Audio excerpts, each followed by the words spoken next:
Welcome to Sales Velocity TV, where we pull back the curtain on how the top businesses in the world sell more with less resistance.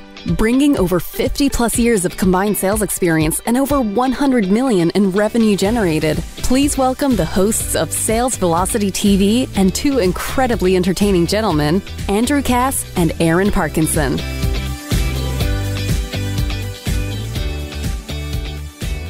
Hey, we're talking the three must-haves of every high-converting offer today. I'm Andrew, that's Aaron. What's happening, my man? Well, clearly, shaving is not happening today. That's great. I was joking with Aaron before we started, and I said, are you the kind of guy that when you grow a beard, you're patchy? Because some guys have like this really great, like you have the cheeks that are a little, right? And some guys can pull it off where it's like nice and tight and even. It almost looks painted on. Yeah, right? I'm that's jealous, like, man.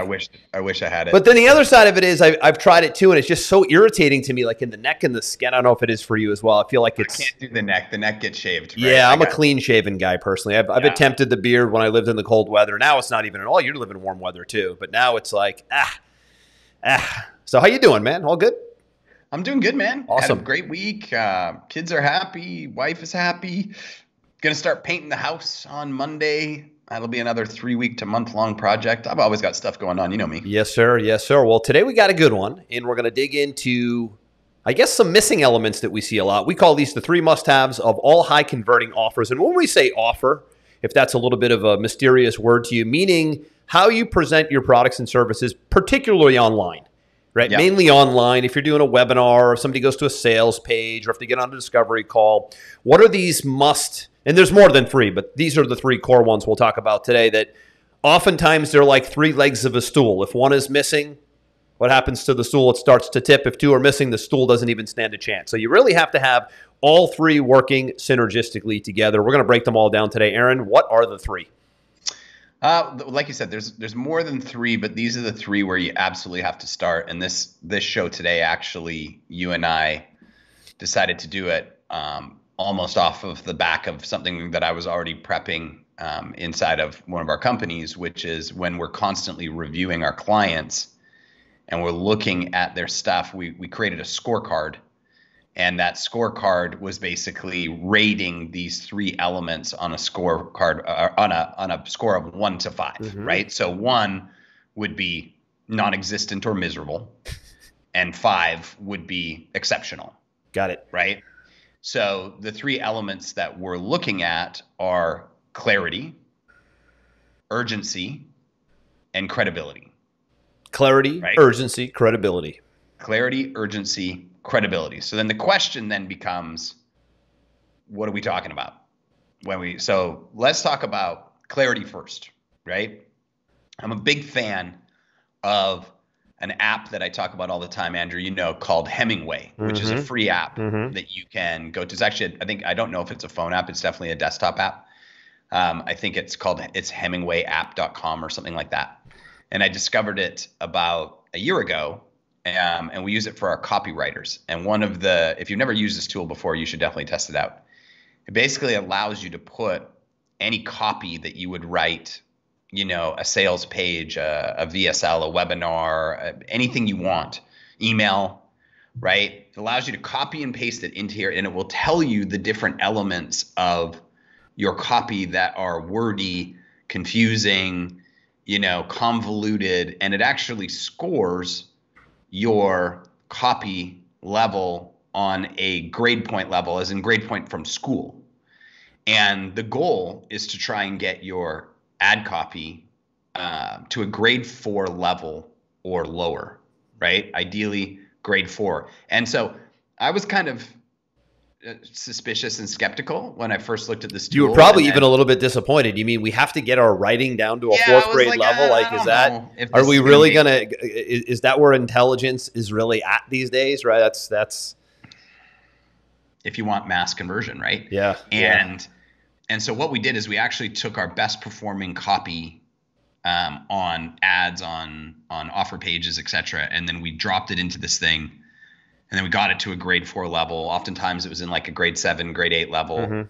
We got it to a grade 4 level, and we split tested our best performers against this new version, and almost every single time. It was like 92% of the time it outperformed it. That's amazing. And so when you're looking at your offer in particular, I think a lot of people, and Andrew, you see this maybe even more than I do, they tend to get into their own industry and their own heads and their own vernacular and almost try to sound more intelligent. They think like the more intelligent that they try to sound when describing something, like somehow that will elevate them and establish, the credibility that they want to sell the product. And it actually has an absolutely adverse effect, because one of my favorite, lines, quotes of all time, especially when we're talking about communication, and that's really what we're focused on right now is communication, is the confused mind says no. Right? Just maybe write that down if you're listening or watching this show today. The confused mind says no. When you're describing your product, your service, your offering, and a prospect runs into any word they don't understand, you just scored a no. Right? When they go into a run-on sentence that's confusing, it says no. When they don't really know what you want them to do next, or what is their outcome or value that they're going to get from this product or taking a specific action with you, you score a no. And the goal in marketing, we haven't actually talked about this topic before, Andrew, maybe it's a topic for the future, is your goal is to collect micro commitments subconsciously in the mind of your prospect. What you want your prospect saying when they look at anything that you put into the marketplace is yes, yes, yes, yes. That's me. That's me. That's me. That's me, right? Do you have this pain problem? Yes. Have you tried these other things and they haven't worked? Yes. Are you frustrated by this experience? Yes. Would you really like to have this experience? Yes. Yep. If I could help you get to that solution, would you be excited? Yes. Right? Do you want to take the next step in this process? Do you want to buy this product? Do you want to do this? Yes. So your goal is— We call that a yes path, by the way. If you can create a yes path with your copywriting. You've not heard that term?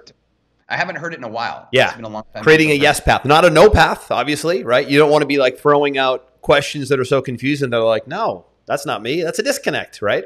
Right. And it's not even getting them to say like no intentionally. It's confused also equals no, right? No equals no and confused equals no, right? So you have to be really, really careful when you're developing your product offering and how you display it. And it doesn't matter if it's an info product, an e-commerce product, a service, coaching, consulting, doesn't matter. Nutrition product doesn't matter, right? Everything gets presented a certain way. Are you scoring on a scale from 1 to 5, ideally, especially in this category, a 5 on clarity, right? Is it crystal clear what your product does? Is it described in an easily consumable way? Is it crystal clear what the next action is that they should take? And this, here's another example, Andrew. I was looking at this e-commerce client this week. Really cool product. They do, you'll probably be really interested in them because this is your world. They're called Knowing Labs, right? And they send out home test kits, right? So they got the finger prick blood. They own their own lab, and you can test allergies. You can test STDs. You can test hormone levels. You can test pretty much anything that you could possibly test at a lab. They'll send you the kit. You do a blood, boom, send it back. It's back to you in 5 days. Now, no more need for doctors. No more need for specialists. Like 1/10 of the price, right? Yep. And so I'm seeing that a lot lately now. Those at-home blood test lab type services. Absolutely. And so I went to their order page. So this is, you'll laugh when you hear me say this, because you'll just be shaking your head, right? So we went to their order page, and there's the product, there's the price, it's what it does, here's how you pay, here's the next step. But then underneath it started describing like how you use the test, right? And then all of a sudden there was these links that were like taking you to other pages, like here's what's in the product. And then on that page, it was like, here was another link, like here's too much instructional early on, right? Who it's for. It was taking people away from the order page. So now we have disrupted the clarity on what is the next step, because now we're going into new link page and over here link page and over here link page. Yep. We've completely disrupted the flow of the buyer journey instead of just potentially listing them out in bullet points on the same page, right? So sometimes it's not even words, it's structure, right? Yep. Where you are making things unclear because you're taking people off into different directions that are away from your core goal at that moment. Sure. Right. Yep. And so I said, we have to overhaul all of this. This is all trash. Right. And we have to fix it, or we're going to have terrible conversions. Right. Right. And so clarity is really number one for me when it comes to any type of advertising, any type of product, any type of service. What are you saying? Who is it for? What is the value? What is the outcome? What is the customer path that you want them to take? What are the steps that you want them to take? And making that as at a 4-year-old level of a grade 4 level, I should say, of understanding. So anything that you would add to that? Yeah. So the clarity thing, the other thing I want to mention, we talked about the yes path. The other thing I want to mention is, and this is also in the copywriting and framing of words world, also known as getting into agreement with the prospect, right? Yep. If you can get into agreement with the prospect early on with the right framing of words so that they're, yes, that's me. Oh, I'm experiencing that. I go through that too, right? They start to feel like, hey, they're speaking to me, right? So the old copywriting saying of all time is the best copywriters enter the conversation already taking place on the prospect's mind. Correct. Right? That's the goal here. So clarity in offer is, how can I get into their head, articulate what they're experiencing, and frame it in a way that I have the solution that they will never need to look anywhere else ever again. And it's not easy to do. That's why clarity's first. And it's clarity not only in the offer, but clarity loops back to clarity in your business model, clarity in where you're going, clarity in the income you want to achieve, right? Clarity is key in so many areas, and it's lacking in so many areas, right? Just clarity of direction. But as it pertains to offers and the specifics of how you position what it is that you do, this is where you win or lose. This is first impression. Never get a second chance to make a first impression. As cliche as it sounds, that's your offer. That's clarity. The more clear you are, the longer you have to make that first impression, right? If you're unclear, you lose that opportunity to make that first impression, and they're gone. And today, you don't have a ton of time. So this thing is everything, is how we're laying out the offer. And again, I think you made a good point in the beginning, dumbing it down, and not dumb in an insulting way, but nobody knows your industry jargon like you do. Certainly not your prospect, right? So taking the tech talk and the fancy speak down a little bit to a layman's terms is everything. So sometimes what you do is you write your offer, you get it out there, you position it the way you think it should be positioned, and then the tool you just mentioned, or having somebody on the outside, coaching and consulting, is key, right? Having someone look at it from the standpoint of having no attachment to it and having no emotional charge to it and reading it like they were the prospect. And I did this, it's funny, you did it for a client, I did it for one of my mastermind members the other day as well. He was positioning like a video ad offer. And I said, I'll go through it, I'll buy it. I bought it for him, went through, bought it, and then went through the checkout, because the checkout matters too. How did I buy it? What happened next? Yeah. Was there upsells, downsells, right? And I just made a checklist. And I had about 9 items down the list along the way of, this was a disconnect, you missed this here, this wasn't clear, this was off, your upsell and your downsells kind of went in the wrong direction. So there was some tactical stuff I talked about as well. But those were things he couldn't see because he's too close to it. That's why you can't live on an island when you're crafting an offer. No, and I think you make a really valid point there, which is that don't fall in love with your own work. It's easy to do. Give it to people that aren't even in your space and go, can you just read through this and does this make sense to you? Yep. Right? And take their and a lot of people, they'll get feedback, but then they'll be like, they'll ignore the feedback. They'll be like, that person doesn't know. Yeah, they'll get pissed off or something, right? Like, oh my God, I can't believe you don't love my offer like I do. Yeah, the clarity part, just to add this extra element in, doesn't end at the purchase, right? The purchase is the beginning, right? Sure. Clarity also covers what's next, right? And when you're selling any product or any service, at any moment, if in the client's mind, they're reaching out to you or they're thinking to themselves, what's next? I don't know what happens next. You have failed because you've created lack of clarity again in their head, right? If you're selling a physical item, for example, right? Yep. You're the next thing you would want to tell them is, hey, thank you so much for buying my product. Maybe you were unaware that we also have this, which would be a great supplemental product or service for your offer, right? Giving them clarity that, hey, maybe you didn't know. Your product has been shipped. Expected delivery time is this. You'll get your tracking number later today. It will come by email. If you ever have any questions that you want to ask our support team, we're available from these hours to these hours through these channels. Maybe it's Messenger, maybe it's email, maybe it's phone, maybe it's whatever, right? Yep. Answering all the questions in their head. Setting expectations, being thorough. Right? And really removing any element where they could say, what's next? Right? This is what's next. 1 through 10, if you need to. This is what's next. And yet, if you still have a question, here's how to reach us, right? Getting ahead of the problem. Getting ahead of the frustration. And the frustration. Right. Will remove so many roadblocks from. It leads us to the sales prevention department, right? We do periodically, if you're a new viewer or listener, we do about every 4 to 6 weeks, I want to say, we do an episode called the sales prevention department. And it's when Aaron and I just come across a sales process as customers usually where it just frustrates the hell out of us that we have to talk about all the things that went wrong so you can learn how not to have them happen to you. I did it the other day. I'm not going to name the company because I was so shocked that this happened because they're so big and so great and I'm a huge fan. So I'm actually not going to throw them under the bus. I really don't want to. I love them too much, right? I love who's involved. I'll tell you later who it is. Okay. But I bought the product. And Aaron, when I tell you, it was like a treasure map from the Goonies. Remember that movie, The Goonies?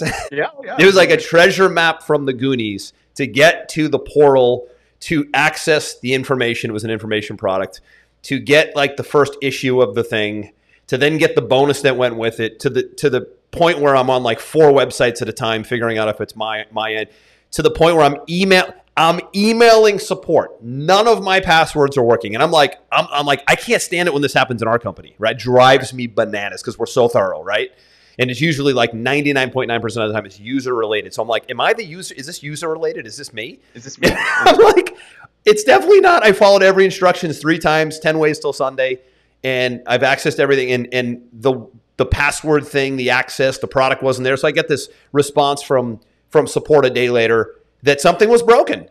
And we apologize. And, for some reason, your order didn't trigger the access to the portal, and it didn't trigger that bonus product. So there was breakage, and I let them know, right? So there can be breakage is not good. I mean, breakage happens a lot, especially with tech.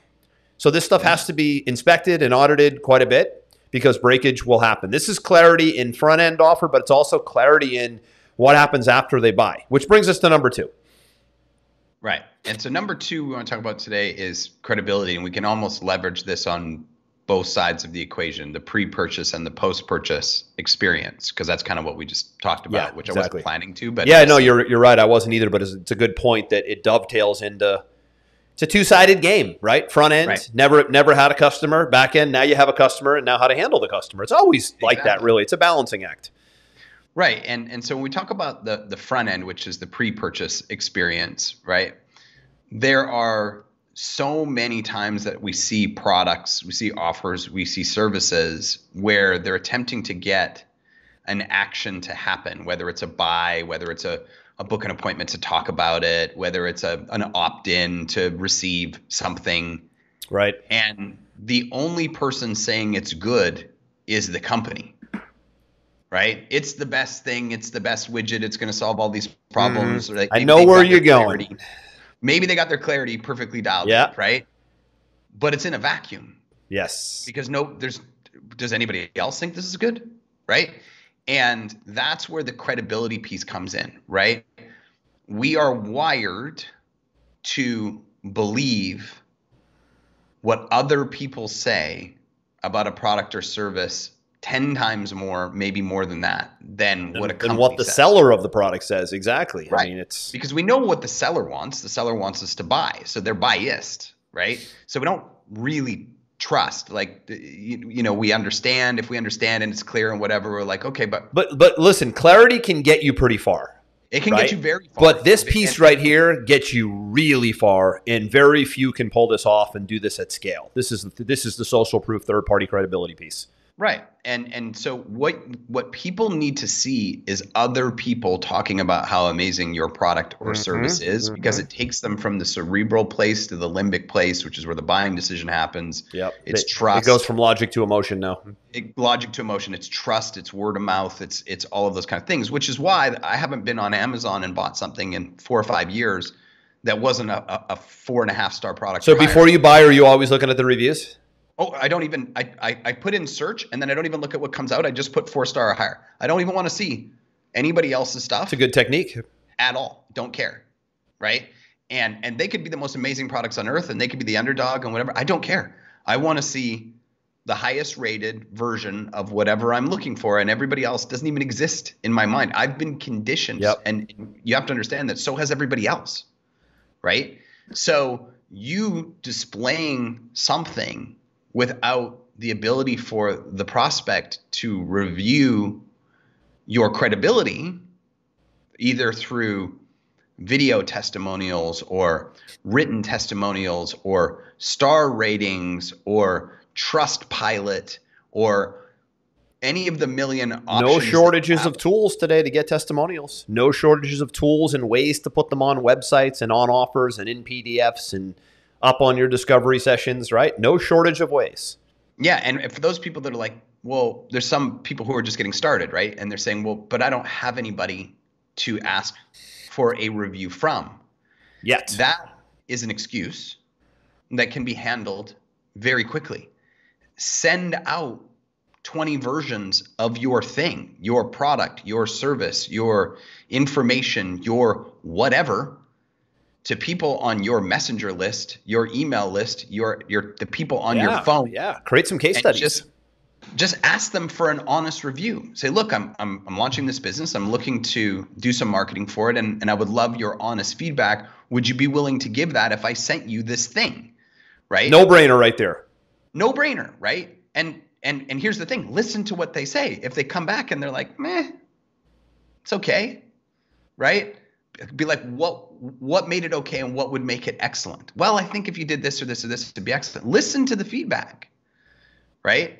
And then once you've got that process dialed in where the feedback is all excellent, ask them to, if you can use their picture and what they said about it or their video, or would they mind if you put it in your material?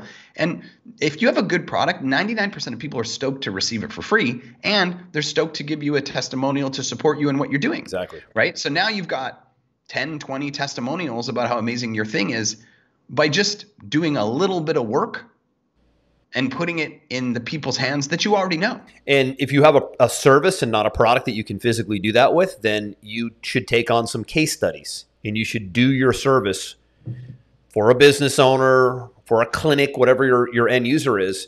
Bring them on as case studies. Do some in the beginning. You have to do this. You might have to take on a client as a trial, either for free or at cost, right? Depending on how your business works. And you would build them into a case study or build them into a testimonial. So sometimes you have to do that. That's that annoying legwork in the beginning. But boy, oh boy, that asset that you create, that case studies, those testimonials. We use a great tool called Video Ask. You gave a great tool in the beginning called Hemingway. We'll put these in the show notes down below at salesvelocitytv.com. Those are two great tools for getting your writing down to I hate to say it, 4th grade level. Can we go to 8th grade? Nope. 4th grade level. And then Video Ask is anytime we close out a project for a client, what we do is we send an email.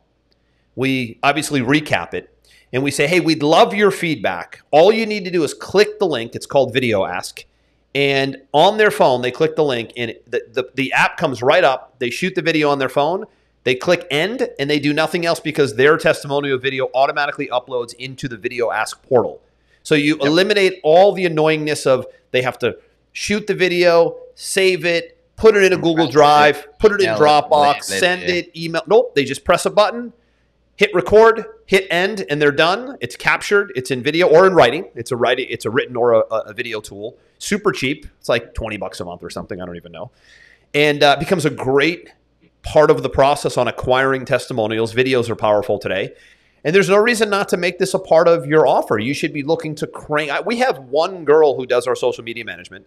And one of her roles throughout the week is, and this is part of like the KPI reporting I have her do, you have to acquire, and it's not hard to do because we thankfully Pipeline Pro, our software platform, we get literally dozens of testimonials a week on social media sent in to us. So she has to go acquire them, grab them, massage them. Sometimes they're messy, clean them up, put them in a nice design, or reach out to the person and have them do the video ask, or even invite them to do a case study perhaps with me where I might interview them for 15 minutes. So there's a lot of ways to go. Written, video, case study, interview style format. Like you want, Aaron, if you were a client or a member right now and I was asking you in a 10 or 15 minute format like this, tell me how the product has helped you, saved your life, whatever it is you sell.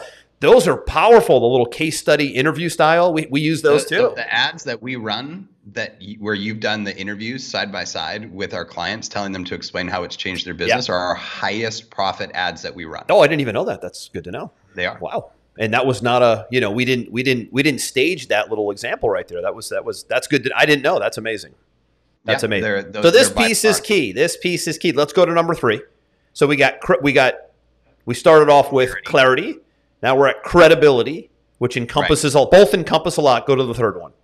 The third one is urgency, right? And I feel like this is where a lot of people drop the ball. Yes. Well, I think they drop them on all areas, but here we are, right? Let's fix it. Right. And so in the world that we're in today, right? People are bombarded with options. Mm-hmm.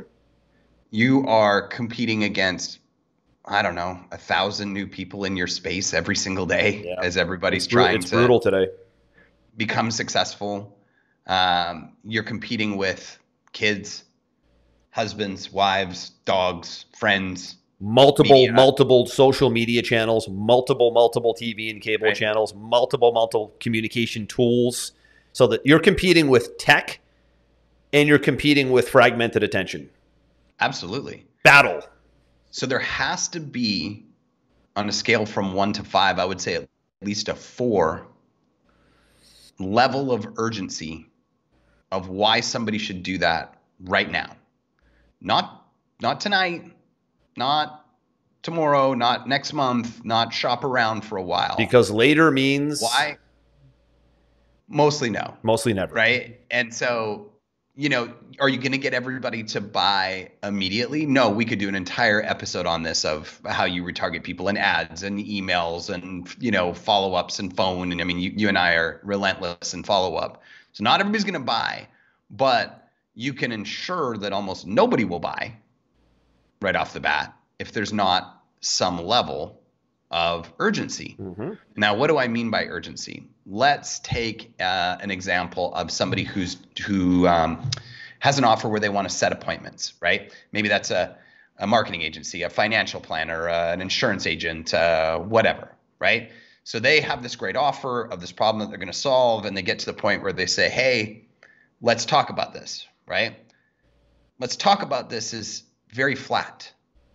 Why should I book this today? Here's different ways that you could create urgency, right? Number 1, if you allow this problem to persist for another month, what's the potential loss financially or emotionally that's going to happen by not taking action today? That's a way to create urgency, in the subconscious form, right? Yep. Another way could be my calendar fills up very quickly, and oftentimes I'm on a 1-week wait list, right? So make sure that you book your call with me immediately. Another one could be offering some type of bonus. Incentive. Right? Incentive, right? For the first 100 people who book with me, you're going to get a copy of my free digital book that I'm going to send you, right? Another one could be in 2023, we're looking at raising our prices substantially. So book today because if this is the right fit for you, you're going to want to lock in this price for life, right? There's so many different ways that you can create a sense of urgency of why somebody should do this today, that having nothing is not acceptable, right? And it doesn't have to be fake. You just have to figure out, is it an incentive or is it a fear of loss that you can leverage in to create that sense of urgency? You know, for one of our companies, Andrew, you know, we've got an agency, right? And so people will come and they'll talk to me and they'll get excited. And then they'll be thinking about getting started. And all I let them know, which is the honest truth, is we only bring on 2 clients per week. And we only do it on Tuesdays because we want to stay organized and efficient. And next Tuesday is already full. And the Tuesday after that already has 1 person in the slot. So if you're thinking about getting started, you probably should let me know sooner rather than later, or you could be 3 or 4 weeks out. That's a reality. That's not a fake thing, right? But if I didn't tell them that, right, then they might go and shop around for the next week and so on and so forth, and then come back to me and be like, no, we actually chose you. Well, it's too late. We're 3 weeks booked out, and now they might get annoyed and frustrated because they got to wait. You need to create that sense of urgency. Now, another way that I've created sense of urgency in that particular company, right, is when somebody comes on, they might start with a product, right? So in this particular case, maybe they want to do Facebook and Instagram ads, right? I let them know that if they add a second product in from the get-go, maybe that's a YouTube and branded search or a TikTok or a ad roll or whatever, I will give them 20% off the second service, and I will lock that price in for the duration of the proposal, right? That's a different reason and way to create sense of urgency. You'll see it in e-commerce sites all the time. You buy a sweater, and the next page says, hey, add this amazing, scarf to your order today. It's usually $79 on the site, but if you get it on this page and this page only, we will knock 25% off the price. Do not leave this page. You'll never see this deal again. And those do very well. So if you have an online product, those do very well. Right? In fact, I don't run any e-commerce businesses at all unless it's got that in there, because I want to increase the lifetime value of the customer. And I create real sense of urgency in those products, right? Yep. And as a result, people take action and they add them to their cart a ton, right? We do it with pricing, right? In Pipeline Pro, right? We will be increasing the price in 3 months. If you want to lock it into this price, lock it into this price. There's a reason to act now, not later. So I know I've talked a lot about sense of urgency. I want to hear your thoughts. And deadlines. Sorry, you talk about deadlines also. So we're talking about urgency. We're talking about why now. We're talking about scarcity.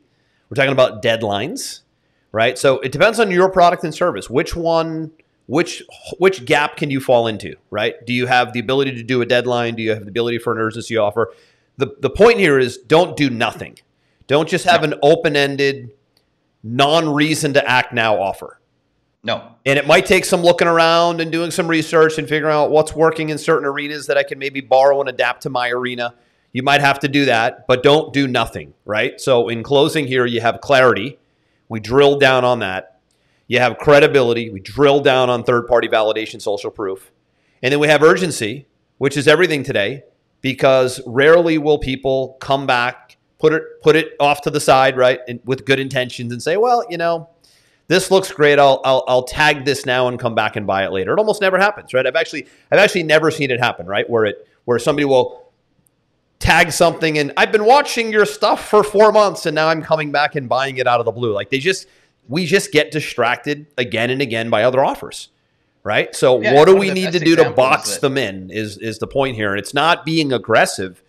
It's just it's being timely. It's being urgent. A reason to act today, right? And one of the best examples I can use is, Andrew, you never did this, but I did. For a very short stint in my 20s, I worked at a car dealership and I sold cars, right? Oh, these guys are always working in the end of the month, right? They're always absolutely. The deadline's always the end of the month, right?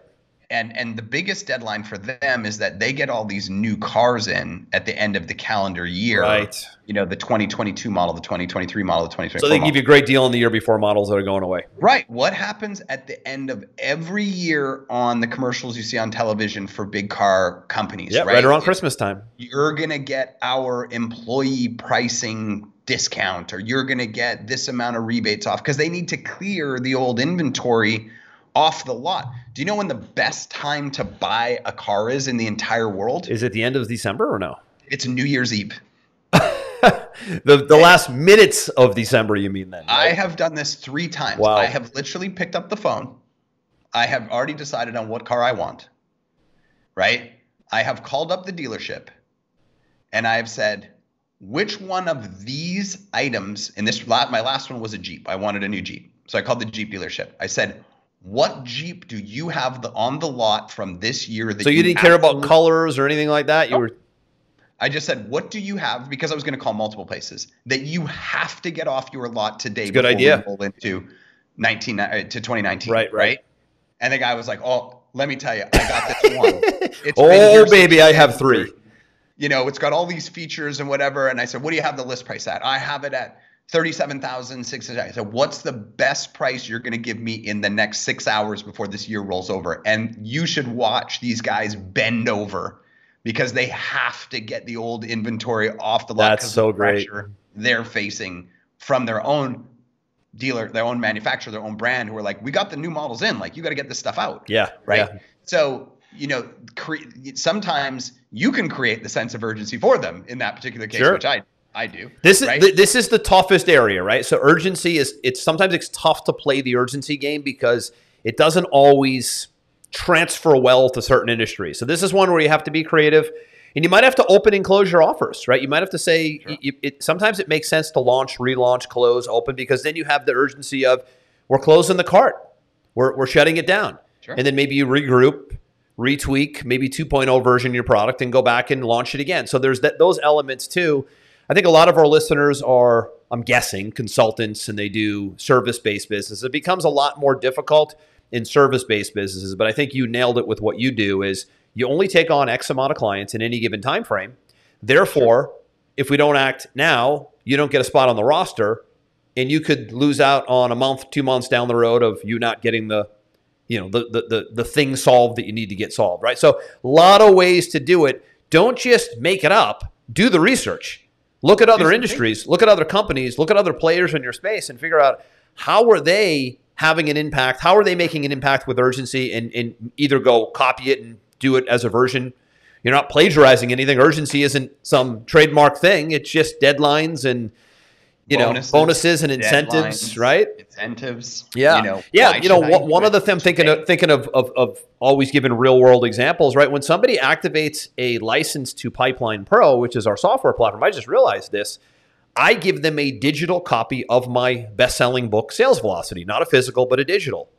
Becomes available right inside the members area when they buy. So that's another example of, if you buy the software, you get a book that can be a great companion to putting a sales strategy in place and then having the technology to drive it. And that's actually one of our other best performing ads is we had you shoot that video with your book. And when people the retargeting video where I'm holding it, right? The site, we retarget them and say, I actually saw my own ad the other day. You didn't move forward, right? And we say, if you move forward today, you're going to get a copy of my digital book, Sales Velocity. So don't waste any time. Go back. It's one of our other most profitable ads that we run because they left. We want to get them back, and we want to give them a reason to act right now. So we give them a copy of your book, right? Yep. There's the sense of urgency, right? We have a friend of ours he's in the finance space where he does these like steak dinners, right? So he invites people in his good old-fashioned seminar business model, right? Good old-fashioned seminar business, right? But he's only got so many spots at the restaurant. True. Right? So he puts out the thing and says, hey, come have this steak dinner, learn about annuities or whatever he sells. Yeah. But there's only 20 spots available. So if you want to come, you need to lock in your spot immediately. There's no telling when we'll do the next one, right? No telling when we'll do the next one. No telling how many people we are going to want to have show up if you're not one of the first 20. There's the restaurant's only so big, right? Like, creates that sense of urgency, right? Another way that he could create sense of urgency is there's potentially new legislation coming that could change how this financial vehicle runs. And if you don't know what's going on, it could impact your future finances, right? Why should I do this today, now, immediately, right? So there's a lot of examples we've given you in the show today that if you go, and again, I'll kind of circle back around to where we started today, right? Look at your ad, look at your product, look at your offer, look at your post-purchase experience, because we've talked a little bit about that, and be honest. Score them yourselves, and maybe have a couple other people who are not close to you score them on a scale from 1 to 5, 1 being terrible and 5 being excellent. Where would you score my clarity? Where would you score my credibility? Where would you score my sense of urgency? If you can get 5s across the board, you watch how well that thing's going to convert. And we've talked about this before. This is essentially doing an audit on those 3 items. Mm-hmm. And all 3 of those items exist in what you offer, what you sell, right? Everywhere. You're selling something, so clarity is a play. Is there enough third-party validation or not? And is there enough urgency or not? So the second 2 are pretty easy. The first one's a little bit more difficult, right? Gaining that clarity. You might need to bring in a copywriter. You might need to bring in a second set of eyes to rewrite the copy and maybe redo the graphic design as well. I think, Aaron, for next week, what would be a good sequel to this version would be the retargeting component. I mean, I can't. We'll go maybe more tactical next week, but retargeting your people who don't act now, because we're talking about acting now, is probably one of the greatest pieces of technology that has ever been formed in the last 20 years in the internet marketing world. To be able to retarget and follow you, if you don't know what this means, it means if you click on an ad and you don't buy, you start to see ads now saying, "Hey, I noticed you were at my website the other day and you didn't buy. How come?" Or "Here's another chance," or "Here's another offer," and you get followed around. And you can see the companies doing this. Sometimes it's you don't notice it; it's unconscious. But most companies today are retargeting, and that is a unbelievable way to bring back a whole wave of prospects that didn't act because there wasn't enough urgency. But the retargeting can become like next level urgency. So that could be a good component of next week. A good sequel for next week is the retargeting play. And how do you We could talk about retargeting from the perspective of social channels. Yep. We could talk retargeting through SMS, through email, because these are all retargeting elements, right? Yeah, and the other side of it is it's a follow-up conversation too, because internally you want to follow up with leads. Externally, you want to follow up with leads via retargeting. And then back to internally, you're following up with customers as well. So the retargeting conversation falls into a bucket of what does follow-up and customer development look like for you? And we'll tackle that one next week. So this one was a good one today. Show notes are down at salesvelocitytv.com. This episode will be live at that page, usually in about 3 or 4 days. If you are a viewer, obviously we're live every Friday at 11 a.m. Eastern in the public Facebook page for Sales Velocity TV. If you're a listener on the go, let us know how you like the show. We love the reviews we're seeing over at Apple. Some of you listen on Stitcher. We're on Amazon. We're on Google as well. I think one other, Spotify. I think I mentioned that one. What's the third one there? There's 4 or 5 big players in there. But salesvelocitytv.com is where you'll get all past episodes. And then 2 resources we mentioned today will be in the show notes as well. And I will see you on the next episode. I'm Andrew. That's Aaron. This one is a wrap. We'll see you soon. We hope you enjoyed this episode. Sales Velocity TV is powered by Pipeline Pro, the ultimate all-in-one sales pipeline management and marketing automation platform that makes all others obsolete. And we can prove it. Take a tour at gopipelinepro.com. See you on the next episode.